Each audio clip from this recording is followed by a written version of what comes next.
রমজান মাস ক্ষুধার্ত সবাই আবু জেহেলরা 1000 সশস্ত্র যুদ্ধ নিয়ে বদরের প্রান্তের হাজির।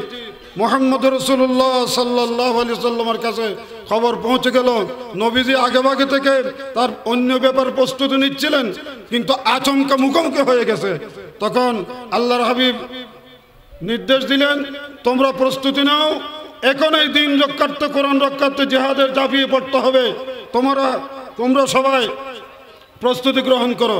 সবাই যার যায় আছে, তেমন অস্ত্র কিছুই নাই, তেমন বাহন নাই, তার তরবারি নাই, রসদ নাই, তারপরেও ইমানের উপর ভিত্তি করে জানকে চ্যালেঞ্জের উপরে রেখে আল্লাহর সন্তুষ্টির হয় শাহাদত, হয় শহীদ, নয় গাজী, দিন রক্ষা করতেই হবে, ইনসাফ কায়েম রাখতেই হবে, সুবিচার কায়েম রাখতেই হবে।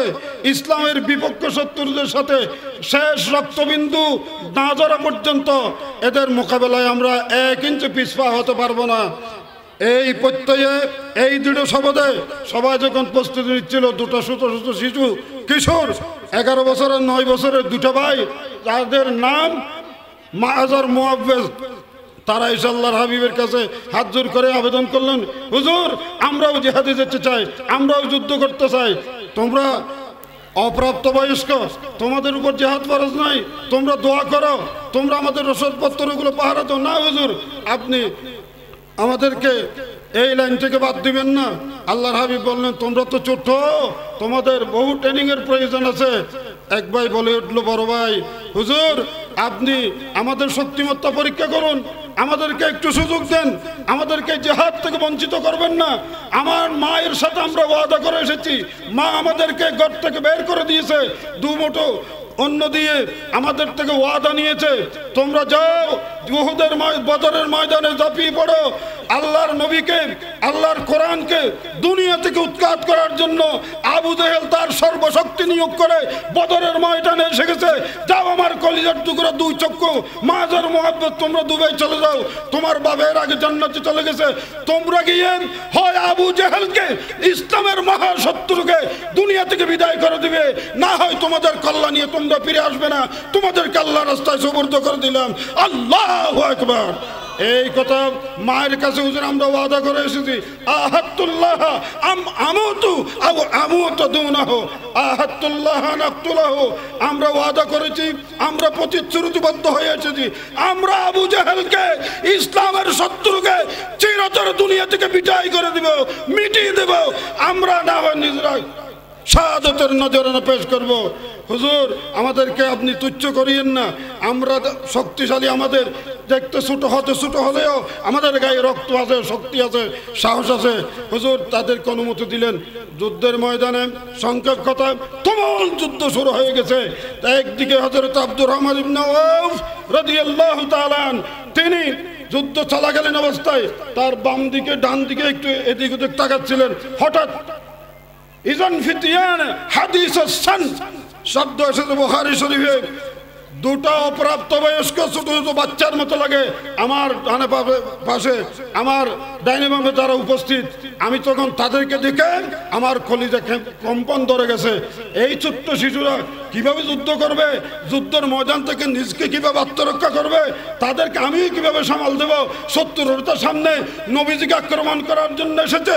এই ভাবতে না ভাবতে একটা ছেলে এসে আমাকে বললো, ইয়া আম্মি, হে চাচা, আরে নি আবু জেহেল, আবু জেহেলকে একটু দেখিয়ে দিন মেহরবানি করে।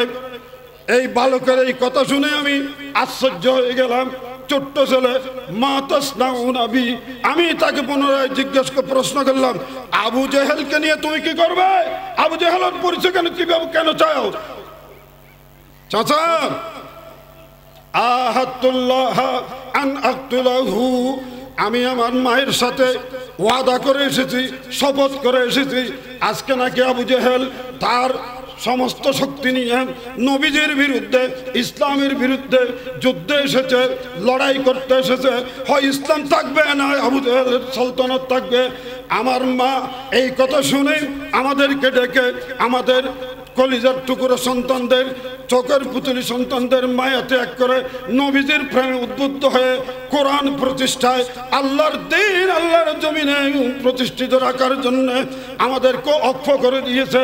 মা বলেছে যাও বাসাদন চলে যাও, বদরের ময়দানে গিয়ে পিছু পা হবে না। সব থেকে যিনি বড় কমান্ডার আবু জাহেলকে তোমরা দুনিয়া থেকে বিদায় করে দিবে। আর যদি তা না পারো তোমাদের শরীর থেকে কল্যাণ দুটোটা ইসলামের জন্য কোরবানি দিয়ে আসবে। চাচা যান, আমার মায়ের ওয়াদা আমরা এই ভাঙতে পারবো না, আপনি দেখিয়ে দিন। তখন আমি এই ছেলেদের আগ্রহ আর সাহসিকতা দেখে আমি আমাকে ধরে রাখতে পারি নাই, ফসর তুইলেই আমি দেখিয়ে দিলাম ওই গর্জনা লম্বাওয়ালা লাল গোড়ার উপরে যিনি সবার আগে আছে, তরবারি ঘুরেতেছে, এই হলো আবু জেহেল। এ কথা বলার দের এই ছেলেরা ফস্তদ্দম ইসলাম বাজার সাকারাইন, বাস পাখি যেমন শিকারের উপরে চৌকারে, তার থেকে দ্রুত গতিতে দুই ভাই আবু জেহেলের গোড়ার সামনে গিয়ে হাজির। জোরে বলে আল্লাহু আকবার। এক ভাই আরেক ভাইয়ের কানে কানে ফিস ফিস করে কি যেন বলতে লাগলো। ভাই কি বলছে? সরার মধ্যে লেখে এক ভাই বলছে ভাইয়া আমি ছোট্ট, আমি তো তার কল্লা না গেলে ভাবো না, আমি একটা কাজ করি। কি করবা? আমি আবু জেহেলের ঘোড়ার সামনের হাঁটু বরাবর আমি তরবারি চালিয়ে দেব। যেই মাত্র আবু জেহেলের গোটার হাঁটু কাটা যাবে, গোড়া কাত হলে আবু জেহেলের কল্লা নিচে পড়ে যাবে, সেই সময়ে তুমি তার কল্লার কাজ করে দিবে। আল্লাহু আকবার, লিল্লাহি তাকবীর। বাতিল সে দবনে ওয়ালে আয়া সমা নহি হাম, দুর্বার গতিতে আসমানের মতো অসীম সাহস নিয়ে ঈমান জোশে এই কিশোররা, এই ছেলেরা আবু জেহেলের দিকে দৌড়ে গিয়ে আব্দুর রহমান ইবনে আওফ রাদিয়াল্লাহু আনহু বলেন আমি চাই আছি, দেখে রয়েছি তাদের কাণ্ড কারখানা। এই ছেলেরা দেরি করে নাই। ছোট মেয়ে যিনি ছিলেন মুআব্বিজ, উনি আবু জেহেলের সামনে গোড়ার হাঁটু বরাবর এমন ভাবে তরবারি চালিয়ে দিয়েছে, এক কোপে তার হাঁটুর ছিঁড়ে দুই টুকরা হয়ে মাটিতে পড়ে গেছে। আল্লাহু আকবার। আর পিছনের বড় ভাই আর দেরি করে নাই, দুই হাত এই তরবারির দোহাতে শক্ত করে ধরে আবু জেহেলকে পিছন দিক গিয়ে এমন ভাবে আক্রমণ করেছে, আবু জেহেলের গর্দনা বরাবর একই কুফে একই আঘাতে আবু জেহেলের কল্লা ঘুরে সামনের মধ্যে ডুলে গিয়েছে। আল্লাহু আকবার। ইসলামের 70 যখন কল্লা ঝুঁকে গেছে, ছট করে পড়ে গেছে।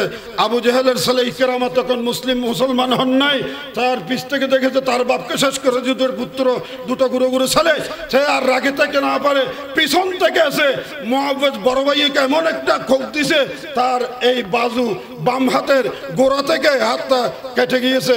জোরে বলেন সুবহানাল্লাহ। বলতে যাচ্ছিলাম এই যুদ্ধ শেষ পর্যন্ত এমন ভাবে আল্লাহর সাহায্য এসেছিল। হযরত আব্দুর রহমান ইবনে আওফ বলেন আমরা অনেক সামনে এমন কৃত্য কাণ্ড কারবার দেখেছি, আজগবি আশ্চর্য না হয়ে পারি না। আমরা তরবারে শুধু খালি মাঠে ঘুরে 10 হাত 20 হাত 15 হাত দূরে দুই একটা কল্লা চিরে চিরে চিরে চিরে পড়ে যায়। এইভাবে আল্লাহ পাক এই ছোট্ট ছেলেদের দিয়া, যুবকদের দিয়া, কিশোরদের দিয়া ইসলামের বিজয়ী ঘোষণা করে দিয়েছে। সেই বদরে যদি ইসলাম বিজয় না হতো, আজকে এই সিরাতুন নবী আমরা পেতাম, বলে আমরা পেতাম। এই যুবকেরাই পারে, এই যুবকেরাই পারে যুগে যুগে যুগে যুগে দিন প্রতিষ্ঠায়, ইনসাফ প্রতিষ্ঠায়, জালিমের বিরুদ্ধে সংগ্রামে এই যুবকেরা গত 5ই আগস্ট তো দেখিয়ে দিয়েছে আমাদের দেশে দেখিয়ে দিয়েছে। এই যুবকেরা ধরতে গেলে খড়কুড়ার মধ্যে বাক্যে ফেলে দিয়েছে। যুবকদের জোয়ারের ঠেলায় এই দেশের জগদ্দল পাথর সব চাইতে এই যুগের এই যুগের ফিরাউন নমরুদ কোনি হাসিনা হাজার হাজার নিরহ আলেম উলামা, স্কুল কলেজ মাদ্রাসার যুবকদেরকে, নামাজীদেরকে হত্যাকারী এই খুনিকে যারা 41 সাল পর্যন্ত চ্যালেঞ্জ দিয়ে রেখেছিল আমাদের সামনে দাঁড়াবার কেউ নয়, কিন্তু এই যুবকরা দেখিয়ে দিয়েছে আমরা যখন গর্জে উঠব এই দেশে আর থাকার সুযোগ নাই, পালিয়ে যেতে একটা কাপড়ে রাঁধন করা গোস্তের টুকরো, মাছের বুনা মাছের টুকরো রিজিকে জোটে না। ঠিক কিনা বলুন? যুবকরা সতর্ক হও, আগামীতে আগামীতে এই দেশকে ইসলামী দেশ, ইনসাফের দেশ, জুলুম মুক্ত দেশ, সাম্যের দেশ গড়ার জন্য আল্লাহ সবাইকে তৌফিক দেব। এই সংগঠনকে আল্লাহ কিয়ামত পর্যন্ত জারি রাখুক। সালামু আলাইকুম ওয়া রাহমাতুল্লাহি ওয়া বারাকাতুহু।